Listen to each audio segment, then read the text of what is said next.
Can I ask the first question of Charlie? Yes. Because Carl said that you'd be interested in this question. I've just asked these people about, you've got what, 350 staff now? That's correct. And you started on your own, didn't you? Yeah. Yeah, right. So you've got 350 staff now, what, 30 million turnover? Coming up 35 with a bit of luck, yeah. So you've grown the biggest plumbing business in the world, but did you grow it through taking loans from banks and getting in investors and shareholders? What's your thought about growing a business to the biggest plumbing business by taking loans, taking shareholders, getting investment? Yeah, well, there's various different ways to do it, and if you feel that's what you want to do, borrow from a bank or family or friends, or just reinvest your own money. I mean, I'm personally, I can't stand bankers. I think they're crooks in suits. So I avoided them and just reinvested the money. Done it sort of organically, and if you know where you want to get, you're going to get there anyhow. It's just a matter of how much you put into it and what direction you take. There's many different routes to be successful, and it's not something that that you can just bottle and say this is the way I'm going to do it. You do it the way that you think's good for you.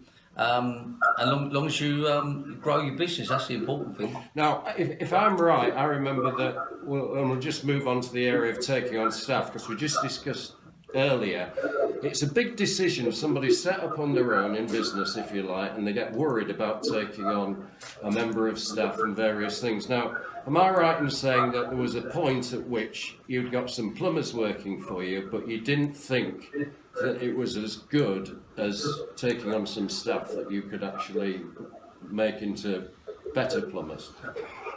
No, that sounds confusing. No, but why? I mean, you do lots with apprentices and various things. You're a big believer on getting employees to buy into what you want to do with Pimlico Plumbers, aren't you? But I'm a great believer in employing people, and I believe to be successful, you need to employ people. And the quicker you start doing them, whether you've got to start with one, which I did. The more you employ, the bigger you become, the more successful. I don't believe you're going to have a very, very successful business just being a one individual, and that's why I like the setup here of the micro business. That it's all about taking people on, expanding and growing your company, and that's the way forward.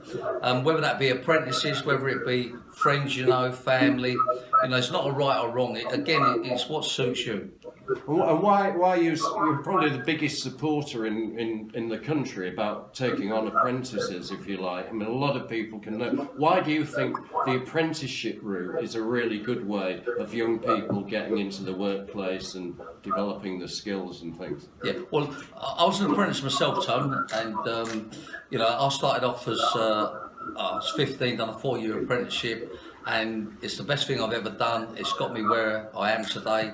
We wouldn't have Pimlico Plumbers if there weren't apprenticeships about. And I believe that, the best trained people are people that start from school age and work their way through the business. And then you've got sort of the type of person that you want. You've trained them to what you want.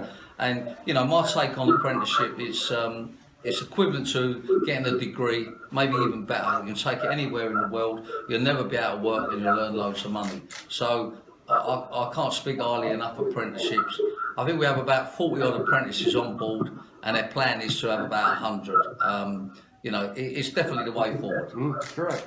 Plus there's a massive skill shortage out there, and the tradespeople are just going to be worth their weight in gold, or anybody who does an apprenticeship is going to be worth their weight in gold. Great.